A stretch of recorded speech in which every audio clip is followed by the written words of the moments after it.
Okay, I'm just gonna wait until this goes live.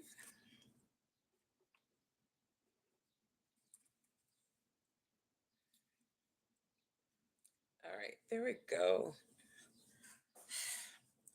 What's up, everybody? Happy Thursday to you.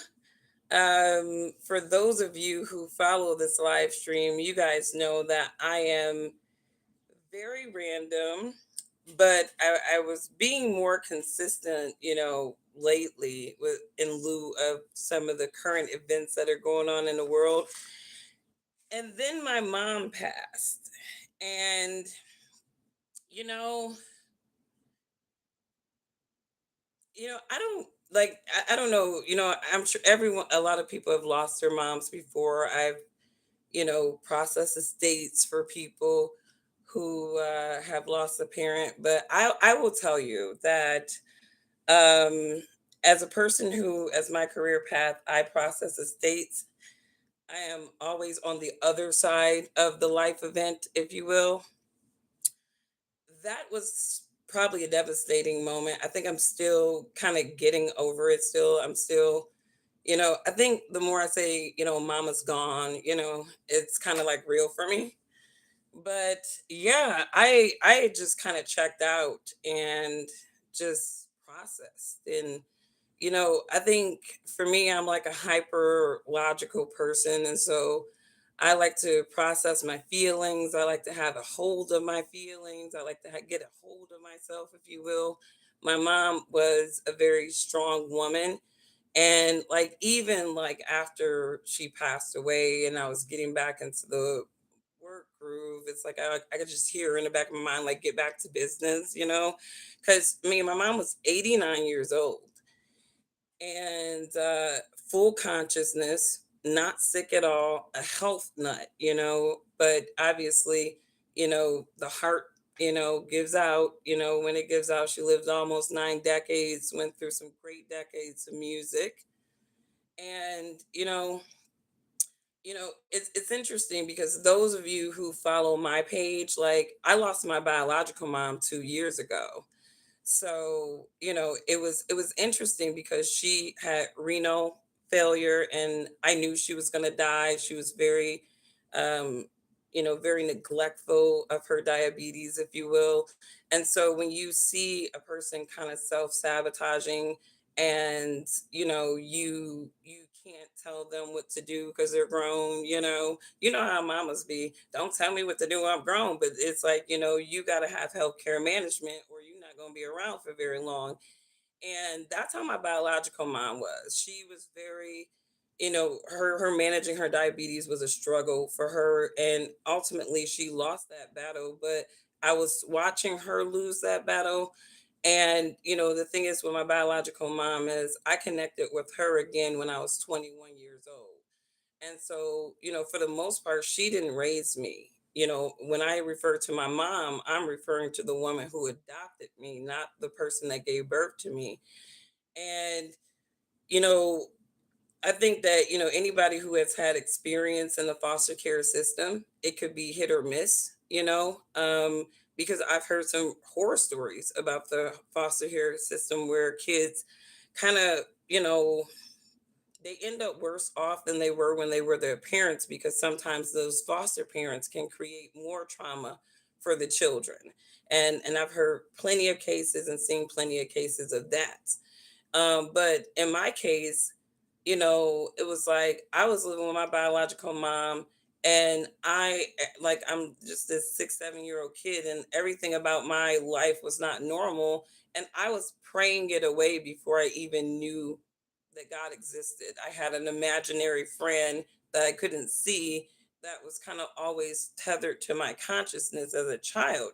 And I would just talk to it. And I just like, I literally feel like I prayed my biological mother away. Like I didn't want her as my mom.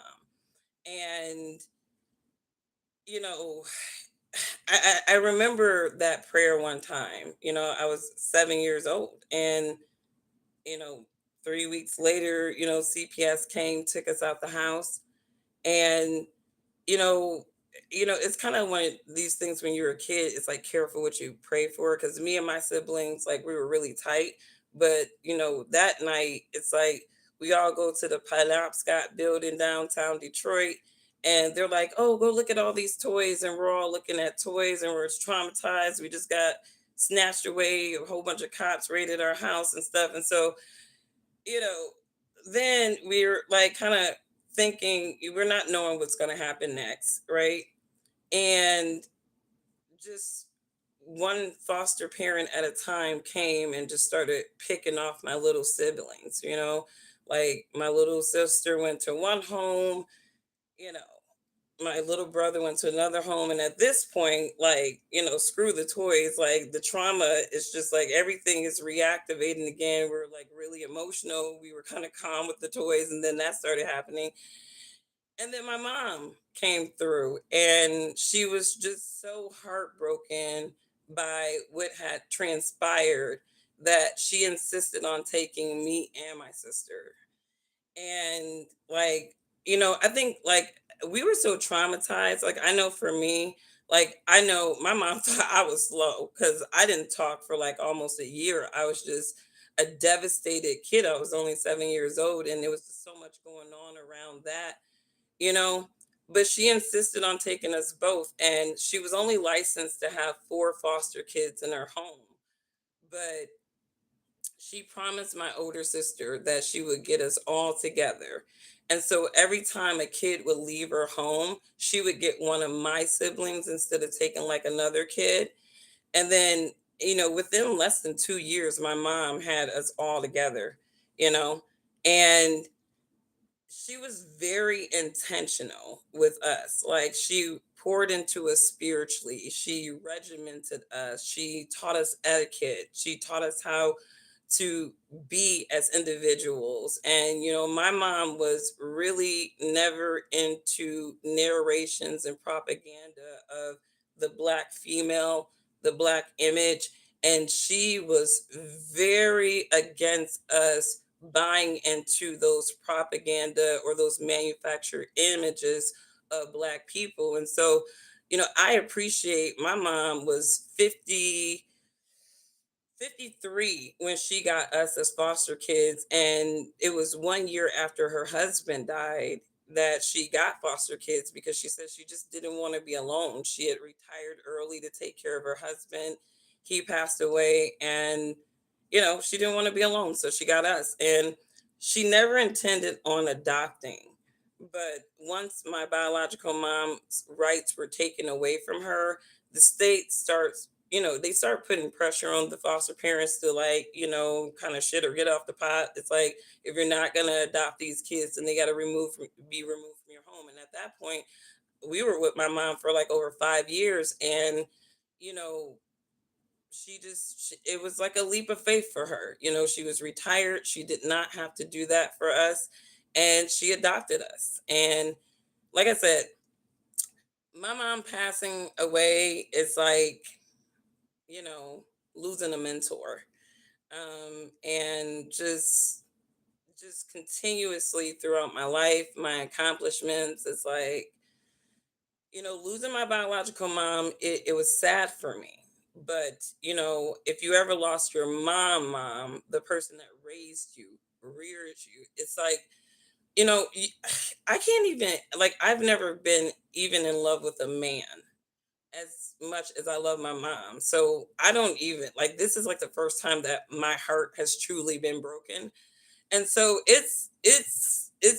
an adjustment. I think it's like, a month in, and it's an adjustment. And I said in the beginning, when I first found out my mom passed away, I was like, I don't have any advice for anybody on how to deal with this kind of pain. And the more I sat in the pain, and the more I remembered and honored my mom, even in her death, it was like healing for me. Just remembering, like, all the things that she did and gave to me to build me as a person, the blueprint, and it actually worked. And, every time I pay homage to my mom, I, you know, it is healing. So sorry that I gave you guys that spiel. And thanks so much to my people who normally check into this content. I just wanted to let you know why I went cold on you. But let me get to the comments. What's going on? Hi, Katie. I see Pro Cake. I hope I'm saying that right. What's going on? Ethan, Plain Lover, Winter Play. I hope I'm saying people's names right. Um, and what is it? Saul, how are you all? Peace to you all. But I wanted to just catch up with my people real quick and say thank you to those who do follow this content, who, reached out and sent condolences. I really appreciate you guys. I really do. And I really appreciate you guys riding with me. And, what I did to like, so I did my mom's obituary. I actually did both of my mom's obituaries, and that was very therapeutic for me because it just helped me to walk through the journey of my mom and who she was like. And it's so funny that I see myself in her, and like she literally bred me to be just like her, and I'm okay with that. She was a very honorable woman, and I'm gonna miss my mom. But anyways, lots of stuff has been going on in the world. I mean, good lord. I mean, I check out for like one moment and Donald Trump has turned into Jesus Ice.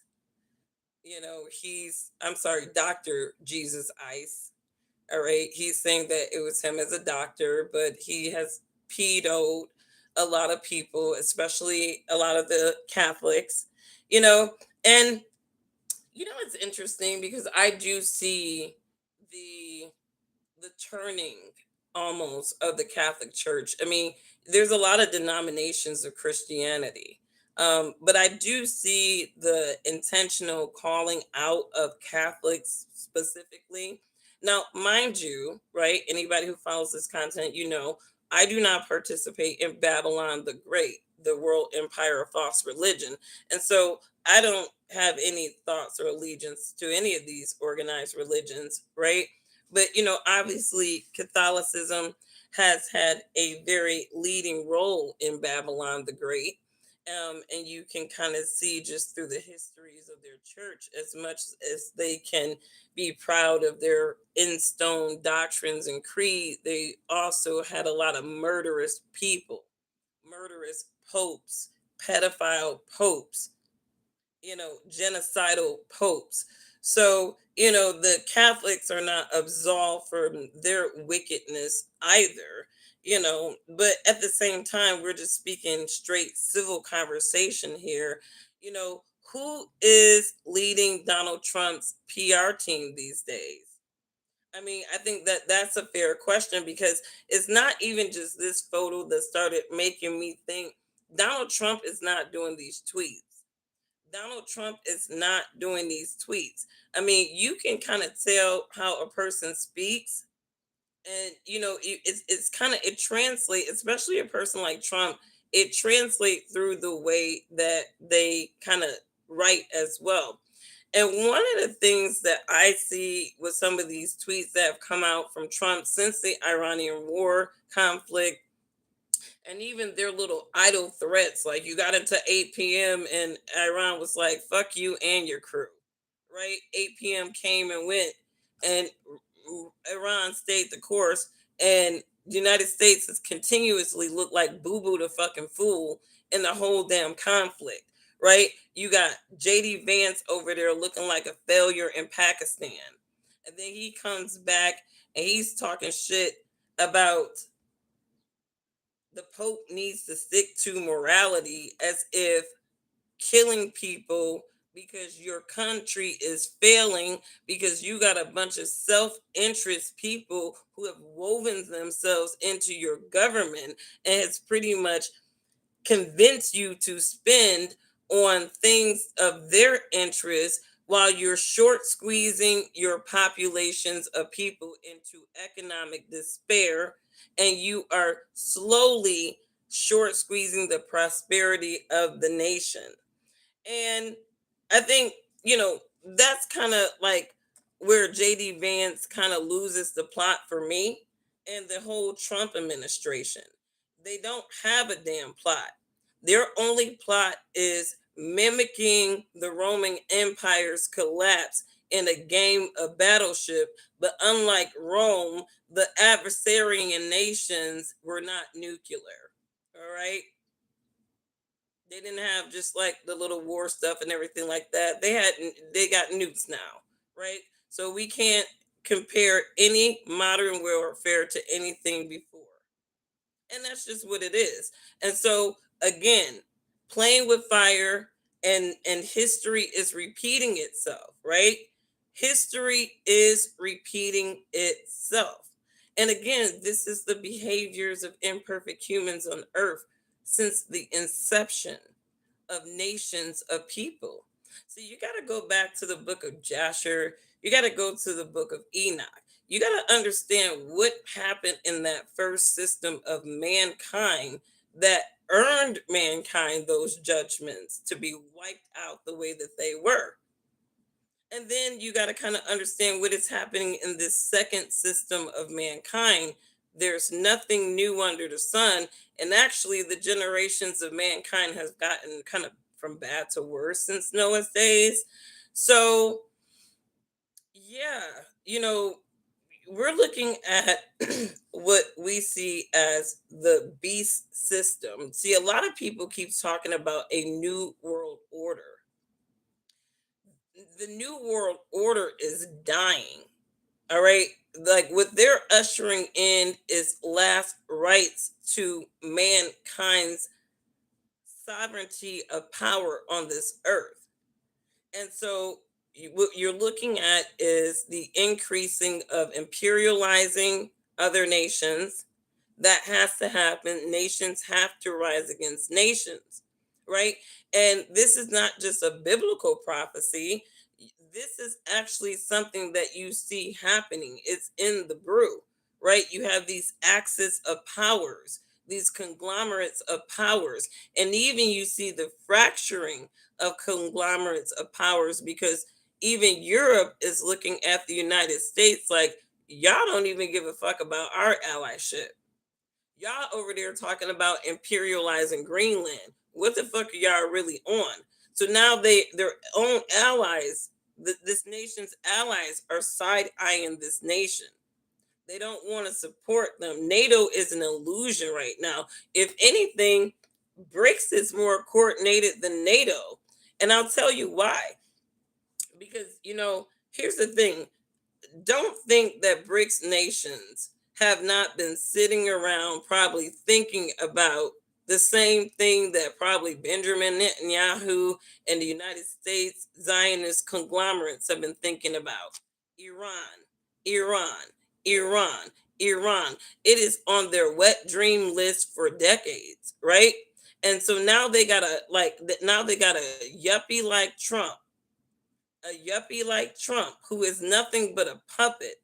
He's just a puppet, literally. I think, when I look at Trump and even just how he was playing both sides between the Democrats and Republican just as a businessman, he has always had the track record of bouncing back and forth.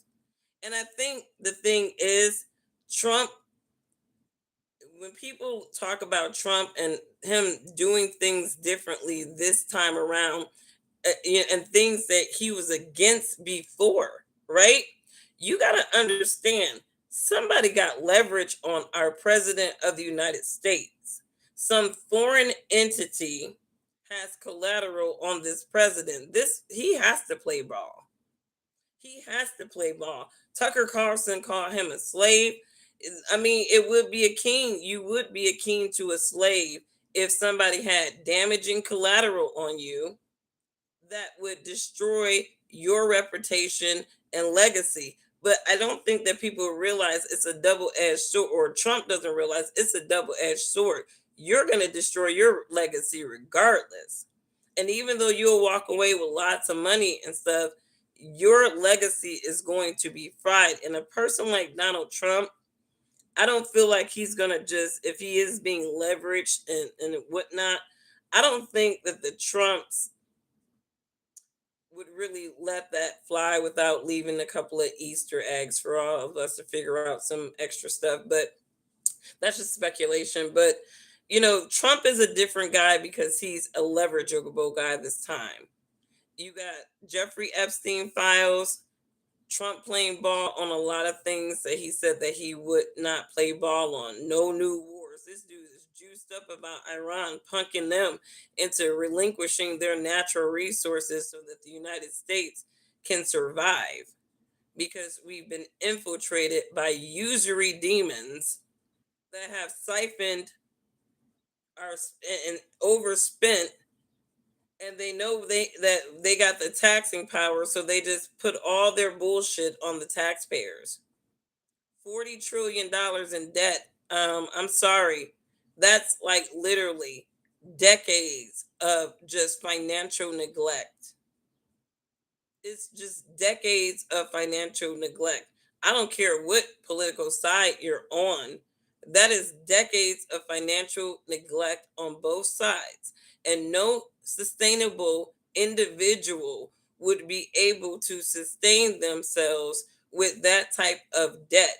And what the hell is our income? Our income right now is imperializing.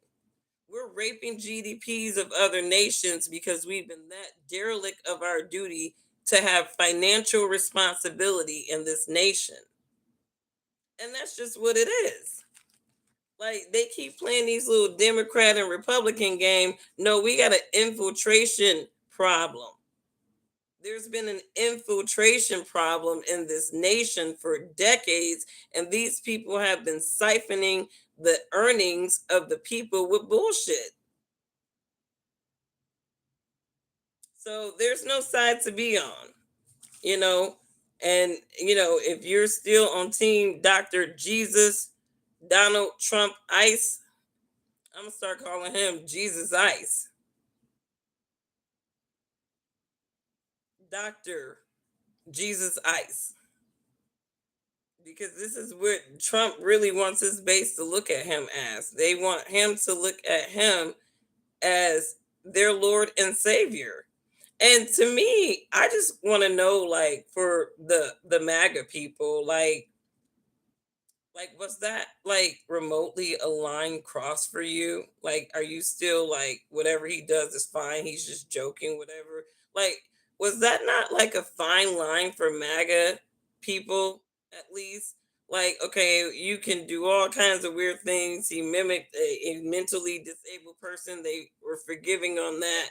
You know what I mean? He said no new wars, and look at what he's doing. Not only did he start a new war, we have a damn near oil crisis right now because of the stupid shit that him and his little Zionist friends are doing, right? But like, was the Jesus? I feel like the Jesus parody because like no intelligent person will look at that image of Trump and think Red Cross doctor. like like this is how dumb Trump thinks that at least his base of people is. And then he's expecting for his people and his base to be like, well, he said he was just a Red Cross doctor, and I believe the president. You know, I've never seen an image of Jesus like that before. They will defend this man to the moon, but like to me, that should have been like a red line for these so-called Christian people. It's like to me, if you still got hope, and you know what though, they did that though, because I was looking like Brandon Tatum and some of these other conservative people, and even some of these conservative memes that all these pro-Trump people, they were narrating him as a deity of some sort. So it's like to me, Donald Trump is just feeding into their hysteria about him, right? And I'm pretty sure that he felt safe posting that because the people from his own damn base have been narrating him as this Jesus like deity. So I mean, for what it's worth, maybe he did that for his base who truly believe that he is their new Lord and Savior. Sounds like the Antichrist to me, guys. Sounds like the Antichrist. Anyways, what's going on, Tiff? I see you. I see you. And thank you, lovely. I thank you. Thank you. Thank you. What's going on, Dave? I see you. Yes, it has been a while. My mom passed on about a month ago, so I had to regroup from that. You said blacks. If you don't like blacks, get your ass off my channel. It's real simple. Just get your ass off. People are weird. Um, but also lots of idiots. If you Google image of Christ healing, he's wearing the same clothing Trump had on in that image. That's called idolatry and blasphemy, and the people who blindly follow and support are deceived. I definitely agree with you, Sky. I agree with you 100%. But this is not new. This is not new. When you think about Nebuchadnezzar, right? Nebuchadnezzar, arguably, he was the first dominant power of the world, Babylon, right? And Nebuchadnezzar, right? It wasn't enough for Nebuchadnezzar to go imperializing a lot of these other nations, right? Nebuchadnezzar was making people bow down to images of him, right? And he was even so far as to, according to the biblical accounts in Daniel, passing people through fire who did not want to bow down to him, right? Now you fast forward into Revelation, when we're talking about, the Antichrist and that beast system, right? And you look at the technologies that these demons are bragging that they have. We got these sunglasses where you can look at the audience and you can actually, the AI will tell you exactly what they're feeling and if they're receiving you and how they're feeling about what you're saying. So it's like, to me, okay, so you're leveling up facial recognition and everything so that you can understand the sentiments of people. Why would you need that, right?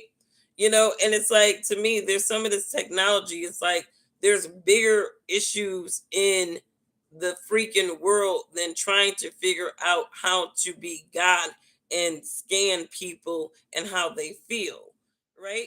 But if you have a beast system, an antichrist system, and they say, "Oh hell, Trump, do you love Trump?" Right? And you just doing that shit because you don't want to be killed, but then they glasses is like, she don't really love you. She's saying "fuck you" in her head, right? You know what I mean? I'm just thinking outside of the box with Revelation based off of the technologies that these demons are saying that they have and they're producing. You know, they're like, you won't be able to buy or sell if you don't have the mark of the beast, right? And a lot of people interpret that mark of the beast as being several things, but really, if it's in your hand or in your head, right, that means that it's in your deeds or it's in your belief system that you have the mark of the wild beast. So, a lot of these Christian zealots, Zionists that are worshiping Trump, right, they got the mark of the beast. They worship fleshly men that will die. And that's one thing that, true believers, we look at this stuff and we just like, it's sad at best. It is very sad, right? But these people got the mark of the beast. They are part of Babylon the Great.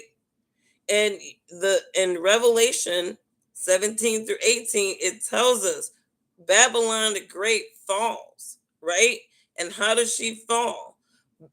The world governments turn against her, right? So when you look at Babylon the Great, it is the world empire of false religion. It is the harlot. It is these religious organizations that have been in bed with these world governments. And these religions have prostituted themselves for gains amongst these world governments. And now you see the Catholic Church is the first element of Babylon the Great that is being turned on by these world governments. And so when you hear high ranking people in the United States government start putting a microscope specifically not on Christians who are anti-war, but Catholics, right? Microscope on them. And again, I'm not Catholic, but again, start looking at these signs, because these are signs that we are told that are going to be happening in the times of judgment, in the days of judgment. So again, in Matthew, our Lord tells us to look for the signs, right? Watch for these things that will transpire on earth, right? This is what Jesus is telling us, right? In John's revelation, right? He's telling us basically the the judgment point. So all of these things need to transpire. Nations need to rise against nations, and they will, because the United States is a country that is full of debt, and it needs to go imperialize the hell out of other nations. It needs other nations' natural resources and GDPs to feel like the petrodollar is safe. Right now, the petrodollar is hanging on a thread. And honestly, that Venezuela thing, that was just like a small hedge for the United States personally for this Iran shit, right? Because all the other nations are going to be, it's going to mess with global trade, but it's not going to impact the United States if we're locked in with Exxon and Venezuela now. So, like, we can do this Iran shit all day too, technically, because we're not going to be the ones that's getting hurt. And that's just what it is. And even as an American, it's like, I sit back in my comfortable American home that is highly being inflated because they're fucking with the economy constantly with this Zionist bullshit, right? But I sit here and I'm looking at everything go up because of this, and the root cause of it is this nation has to imperialize. Imperializing is the last rights to a failing nation, an economically failing nation that has been short squeezed by infiltrators. So again, it happened with Greece, it happened with Rome, it happened to all those bastard fragments of Rome, and it's happening to the second beast as well. The United States and Israel will collapse. And I don't wish that upon it. It's just the judgments of the nations. And when these nations do get to a weak point, trust and believe all them enemies that we made around the world, they're going to be belt to ass to our asses. We built a lot of enemies around the damn world. We were not acting as a police to the damn world at all. That's what they sold to Americans, that we're policing the world. No, we are preserving our power around the world by flexing on other nations. And they did not forget, and they were able to coordinate. And sometimes, have you ever heard of Fabian socialists? The United States actually had a Fabian socialist society. They were Marxist people. And, one of the things that the Fabian socialist type of people believe is that, sometimes it takes, a longer time to get to the finish line. But but sometimes that long game is always the winner. So this is where you talk about levels of subversion, right? That takes years, right? Levels of subverting nations take years. Psychological operations, MK Ultra, social distress, changing educational idealisms, all of that stuff takes decades, right? And so don't think that these nations that the United States has been continuously punking for decades for their natural resources, or because they have a regime that they don't like or whatever, right? Don't think that that will not come back and bite this nation at some point. And that's why when I look at these people in Gaza, I look at the people in Lebanon, all these nations being imperialized right now because that's what the greater United States and Israel project is all about, imperializing, right? And these are holocausts, okay? Gaza was a holocaust. And when you go back to the Hebrew scriptures, a holocaust is a sacrifice. Like when you read some of our brothers, our Hebrew brothers from Qumran, where they found the Dead Sea Scrolls, when they talk about how to holocaust the animal sacrifices, that's what it was, how to sacrifice. Holocausts are nothing more than human sacrifices or animal sacrifices. It's just a cute little way. It's not even a cute little way. That is what the Hebrews call a sacrifice, a holocaust.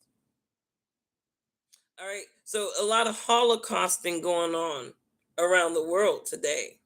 And some of it is at the hands of those so-called descendants of victims of Holocaust themselves. But again, this is the last days. Critical times, hard to deal with, will be here. And that hard to be deal with is going to be the economic pressures on the household, the watching the world and seeing nations obliterate human beings, right? The way that the United States really just eased off of that bombing of that Iranian school like it was nothing. Oh yeah, it was. Yeah, we didn't know it was a mistake. Honest mistake. Sorry for that Holocaust. Moving on, we're gonna bomb some more people. We're gonna obliterate a whole civilization, according to Trump. And this is the Christian evangelicals' demon president. This is their antichrist, these evangelical people. And when you meet some of these evangelical people, I want you to read Galatians 5:22 and 23. And after you talk to some of those demons, understand that you are not dealing with somebody who got the fruitages of God's spirit. They are not operating with righteousness nor the fruitages of God's spirit because they got the devil in them. They are operating with the seven deadly sins, a lot of them. And I mean, like I said, I talked about Kabbalah in another live stream. These people are Kabbalah. They need to mask themselves with some kind of religious virtue, all the while they're doing wicked shit. They're doing the devil's work.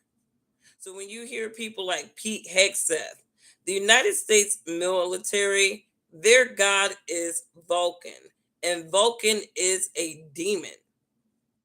They when you see them praying and stuff, these people are not praying to Yahusha. They're not praying to Yahuwah. They're praying to Vulcan, their god, because this is a demon of war, and these people worship it. You know, and these people are Kabbalists because they have to wear their Christianity or their faith as a badge of relevance, like Pete Hegseth trying to rebuke people, that walking demonic man with that spirit attached to his soul. And you got the nerve to be using scripture. These people are Kabbalah. The Zionist people are Kabbalah. Do not think that is just an ancient mystic faith, because a lot of these Christians are lineage of that faith.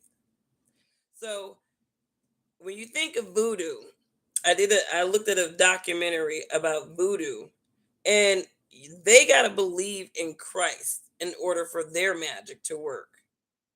Kabbalists have to believe in God or some righteous lighter deity, right? Because again, they're eating at the table of God, they're eating at the table of demons, right? And it is that belief in God. And even a demonologist will tell you, anyone who dabbles in spiritism, and I don't encourage you to have too much to deal with folks like that, but it is interesting those who are reformed from those practices, what they will tell you. And again, It is the rebellion of man that gives them their power. So that means that if you want to have relevance in Satan's world, you have to be in rebellion. And that rebellion comes by being anything but righteous. You have to be anti righteous. So if God says, children are precious to me, they are precious gifts that I have given to mankind, legacy and lineage, right? And then you have these Kabbalist type of people tell you to go kill your baby. It's too expensive. We're going to make it too expensive for you to even want to have kids, right? Procreation was God's gift to mankind, and they do everything that they can to keep man away from that gift because they're Kabbalists. These people are Kabbalists. And again, it's all about rebellion. And when you think about the judgments on the first system of mankind in Noah's days, or these demons would like to rebrand it as prehistoric times, but it was the days of Noah, right? That first system of man. And you got to go into Enoch and Joshua to really understand specifically the reoccurring patterns of mankind on earth and what they were doing. And they had kings. I mean, they want to make us seem like we're just the first civilization to have all these things that we have. No, we're fucking copycats. There is nothing new under this sun. One old civilization dies, another one gets built right on top of it. And it's just an endless cycle. And again, you have a cabal of people since ancient times who have followed these idealisms of their power, their place among men. And again, I don't know the Rothschild people. They could be just the honest hearted philanthropist people that people think they are, or they could be part of a satanic cabal of people who have always wanted to control other humans, control narratives, and lead other humans into satanic rebellion. And when you think about the things that are profitable for people today, sex sells. All the time, sex has sold, right? Everything that God hates is being marketed and promoted in some cute little innocent way. They are infusing the devil in a lot of these little cartoons and narrations and games that they're pushing out to these kids. So the devil is in the detail of everything, is what I say. And you just need to keep your prayers up and keep your consciousness, open to the patterns of things that do not lie. And I'm glad that I had an old school mom because, again, she was telling me how things were as she grew up. And again, my mom lived almost 9 decades. And, when you start seeing those repetitions of what the old folks were saying, you understand why they didn't trust the government. Like, there is a reason why the old folks did not trust the government. And as you get older, you start to see why they didn't trust the government, and you start to be them same old people who don't trust these people. So, the wisdom of the elders is always going to preserve you. The Bible tells us, children, listen to your parents that it may go well for you. And, one thing that I will say, I listen to my mom, it goes well for me. And I pray that, Yah continues to help me bless my mom, but also stay in covenant and be righteous because it's going to get activated on this earth, y'all. If you're a true believer and you looking at the prophecies and you looking at just the inclinations of mankind and what is being put in mankind's heart, right? You don't fear judgment time, right? This is a time of jubilation because, again, there were people back in John's day, they were talking about the end of times. John was saying it that Rome was the end of times. We are the last days. So it's like, to me, we are the judgment generations. And I think the more you see these nations start to fulfill Bible prophecies, and war is in their heart because, again, you read the Revelation, horsemen of war, right? That is a spirit that is going to be put on the earth in these people who lead these nations to go to war with each other. And it's only going to continue to escalate. So, to those who have faith, remember why we observe Passover every year. Because when the angel of judgment came on Egypt, right, it passed over God's people. It passed over God's people. So if you're in covenant and you are walking in the way of righteousness, you are not intertwined in these political dogmas. Keep your prayers up and, just watch everything play out. All right. So it's a remind us all who removed Enoch and Joshua. I would say that Enoch and Joshua, in my opinion, they did not coincide with some type of doctrine. Mind you, Constantine constituted the Council of Nicaea in 325 AD, right? And this is right after he punked the Christians into believing that, you know, he was a Christian. He gave them an idol called the cross, so that it came from his vision. And Constantine was a Canaanite descendant. But he gave the Christians their cross and told them to worship that idol, right? But he constituted the Council of Nicaea to basically, and this was a collection of clergy people, Zionist clergy people, who came together to decide what would be the creeds of the churches, right? The Roman Catholic Church, what would be the doctrines, what would be the creeds. Now, mind you, I think it's worth noting that, you know, whatever books they would have had the book of Joshua, because Joshua was definitely referenced in the book of Colossians, right? The book of Enoch, arguably, that has also been referenced, but also when you think about just what Enoch and Joshua are documenting and what they were where they were at in their point in time in the scrolls, they were in prehistoric times. So Joshua and Enoch is literally prehistoric times, right? Genesis actually picks up, like, or I'm sorry, not Genesis, but where we get the fragments of Genesis where it seems like a very brief summary. I think that that is what whoever decided to put the 66 canonical together, they're like, let's just use the summary of Genesis versus using this three whole books of Enoch, which documents the beginning of time, and Joshua, which documents the beginning of time way more thoroughly. It actually talks about how the angels were not just procreating with the women or the daughters on earth, they were also procreating with the beasts. And this is where we get the dinosaurs. So when you think about why those books were omitted, but then we got all these damn dinosaur museums and stuff and everything, which co-signs what the Bible says, right? They want to label it prehistoric times instead of the days of Noah, right?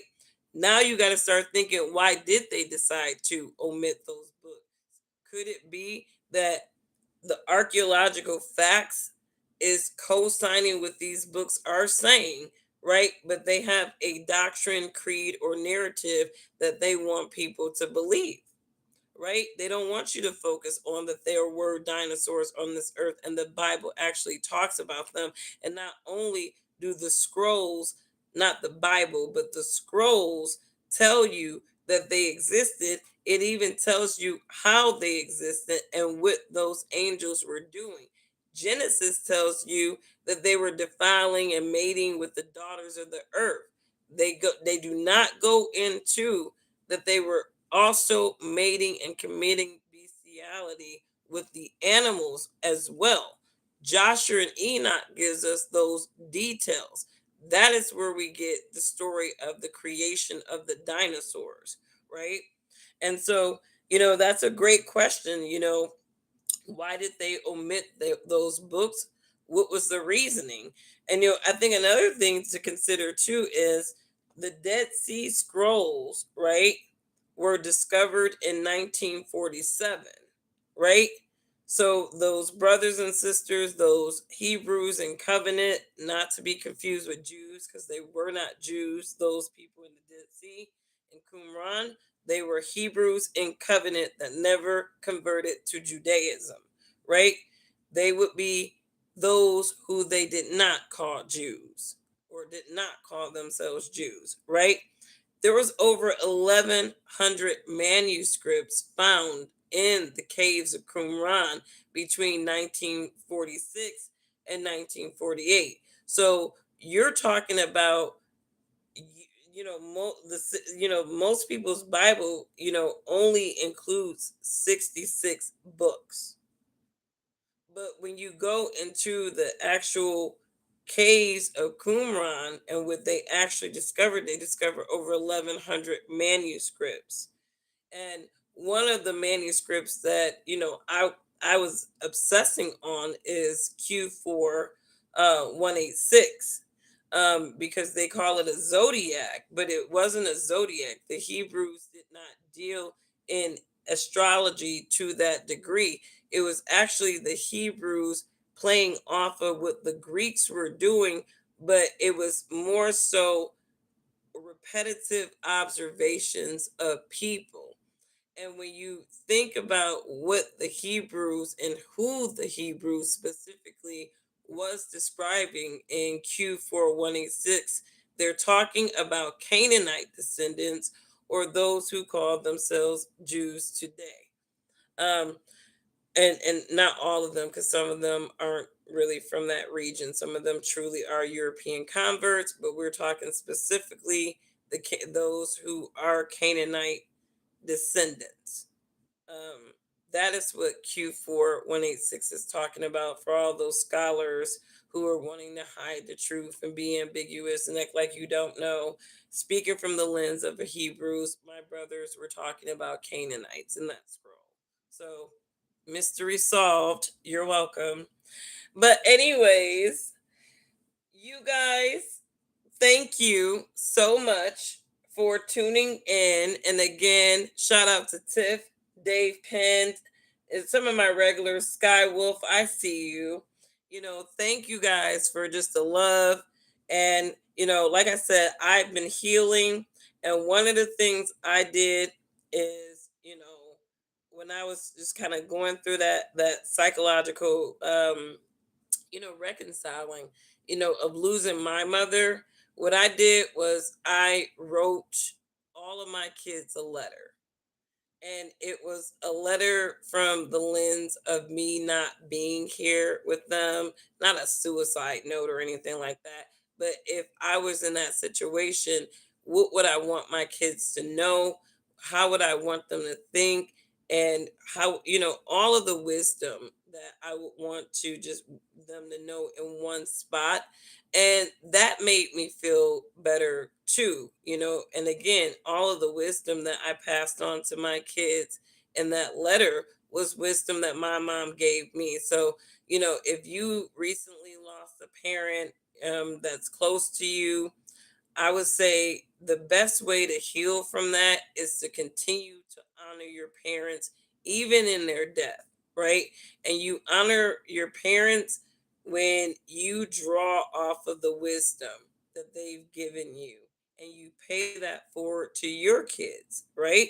And that's how you continue to honor your parents and heal. And really we become our parents when we start paying forward their wisdom to our kids and other people. So love your neighbor as yourself. Thank you. God brought you to my algorithm and you've helped me more than either of us probably realized by the grace of God. All praises to Yahuwah and Yahusha, our King. And we just pray for the new heaven and a new earth, that new Jerusalem that is going to come down and replace all of this wickedness. And I'm a believer in that. And I think another reason why it helps me to heal with my mom is I believe in the resurrection. I believe that once judgment is upon this earth, once this earth is restored to righteousness, that we are going to see our loved ones again. And there's going to be a resurrection of both the righteous and the unrighteous. And the best way for me to secure seeing my mother again is to continue to walk in a way of righteousness, and so that I can benefit from those promises from the Most High. So, I pray that those who have faith, if you lost a family member, if you believe in a resurrection, always keep that resurrection hope alive. But also, if you believe in just the prophecies and where we're at in the stream of time, judgment is coming to these nations. You see how these nations are turning on each other. You see how they're rising against each other. And again, nation rising against nation in our modern times is not the same as back in Greece, Rome, and even the little medieval times, right? They did not have nukes. There are multiple countries in these axis of powers that are forming around the world that are nuclear. And again, you only need one country to start busting nukes for everybody to start feeling threatened. And it's just a big shit show after that. So we pray for the righteous that God keeps them, and for the wicked, may they have judgment. Anyways, you guys have a wonderful rest of your day. Love your neighbor as yourself. If you would not disrespect or abuse yourself, do not disrespect or abuse your neighbor. Bye.